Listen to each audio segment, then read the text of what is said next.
আজকে সেহরি খেয়ে তারপরে হচ্ছে প্রথম রোজা কালকে। তো আজকে তো রান্নার আয়োজন খুব মজা হবে সবারই। তো সবাই কি আয়োজন করেছো অবশ্যই জানাবা। দেখো আমি প্রথমেই হচ্ছে পেঁয়াজ দিয়ে দিয়েছি, তেল দিয়ে দিয়েছি। এখানে আমি আজকে মজাদার একটা খাবার রান্না করব, সেটা একটু পরেই দেখতে পারবা। তো আমি একসাথে বসাই দিব। আমার হচ্ছে একসাথে বসায় মাংস রান্না করতে খুব ভালো লাগে। তো আজকে মাংস রান্না করব, আদা রসুন হলুদ মরিচ যা লাগে সব কিছু দিয়ে দিয়েছি।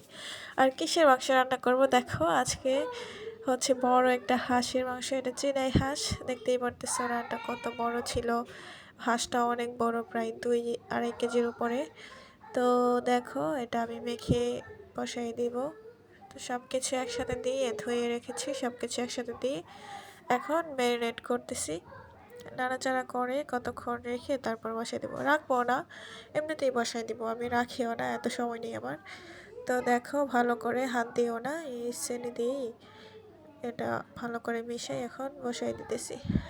তো প্রথমত কষাবো।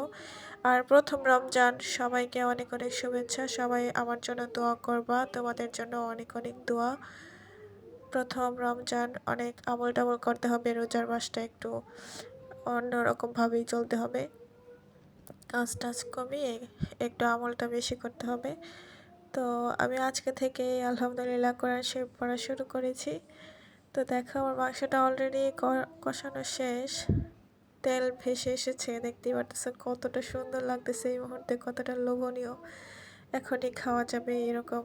তো বড় বড় রসুন দিয়ে দিলাম, দিয়ে দিলাম বড় আলু। দেখো আমি আলু একটাও কাটি নাই, রসুন তো আস্তই থাকে।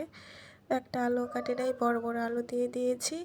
বড় হাঁসের সাথে বড় আলু বড় রসুন দিয়ে রান্না করলে না অনেক মজা হয়। আর আমার রান্নাতে যদি কোনো ভুল হয়ে থাকে তোমরা বলে দিও, আমি কিন্তু আমি যেভাবে রান্না করি অনেক মজা হয়। তো যদিও তারপরেও যদি কোনো ভুল হয়ে থাকে আমাকে বলবা। তো এটা হচ্ছে আমার আজকে রমজানের শুরুতে, প্রথম রমজানের আমাদের ইসলাম ধর্মে রমজানটা তো আর রোজা কিন্তু সবাই অবশ্যই রাখবা। অসুস্থ থাকলেও ওইরকম মারাত্মক অসুস্থ না থাকলে রোজা কখনো ছাড়বা না। রোজা সবার জন্য ফরজ, ঠিক আছে? রোজা রাখবা। আমি আমার যত সমস্যাই হোক না কেন রোজা কিন্তু রাখি, আলহামদুলিল্লাহ নামাজও পড়ি। তোমরাও পড়বা, কেউ ছাড়বা না। এই রমজান মাসে তো সবার হচ্ছে দোয়া কবুলের সময়। আল্লাহ তাআলা যা চাইবা তাই দেবে, যা চাইবা তাই করবে। তো দোয়াও কবুল করবে। তো এই মাসটাতে আমরা পাপ কম করব, চেষ্টা করব, মোবাইল কম দেখব, আমলটা একটু বেশি করব, মানে এগুলাই আর কি।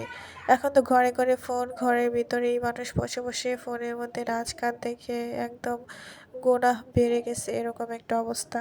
তো রমজান মাসে একটু কম মোবাইল দেখবা সবাই। তো সবাই ভালো থাকো, আজকে এই পর্যন্তই, আল্লাহ হাফেজ।